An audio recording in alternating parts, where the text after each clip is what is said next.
Well, Alex was 16 years old. He had an IQ of 148. He was a shy young man. He was involved in Scouts.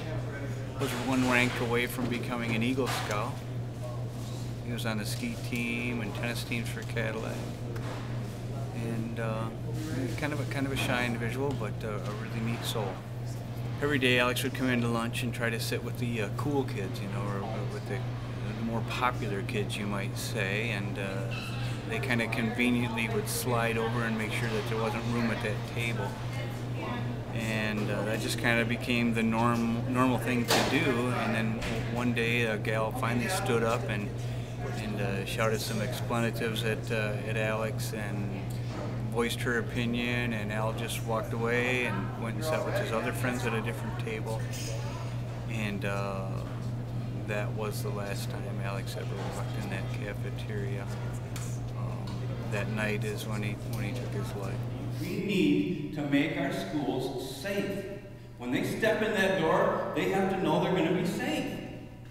And I know you can't be everywhere, but they got to know, even if life is hell at home, that when they get to school, people are going to treat them right.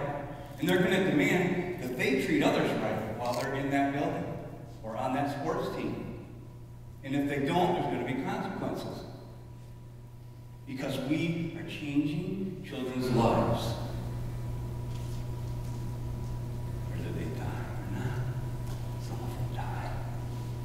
Socially, emotionally, right before our eyes. And we need to start doing something about it. You certainly have to open up to your children.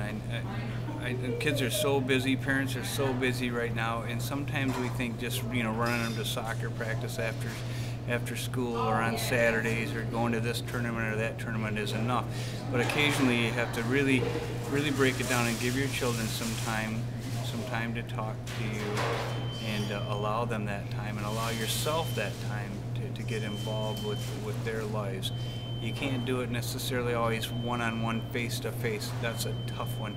But when you're riding in the car, you can ask some open-ended questions. Try to get inside and see what's really going on in there, and open that up for some discussion. So let me give you this. What if somebody came to you and said, you know what, you don't know how to swim, or you don't know how to swim good enough, and until you learn how to swim, I'm going to take your children away from you. Because we think it's important.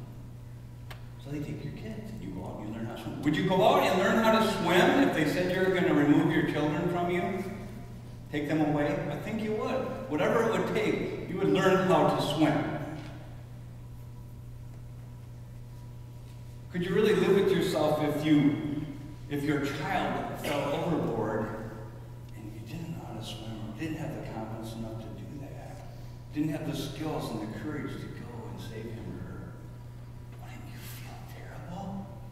Even if it wasn't your own child, if you saw another child fall off a boat and had to stand by and watch as they went under the water, can you imagine the grief and the hurt you'd feel? People say, well, bullying is bullying. It's always happened. It always will happen. There's nothing we can do about it. But my comment is, well, why can't we?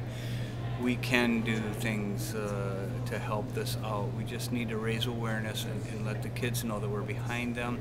They don't want it going on in school. I know they don't. But they need to know that they'll be supported if they stand up to some of the kids that are bullying and even aggressive behavior.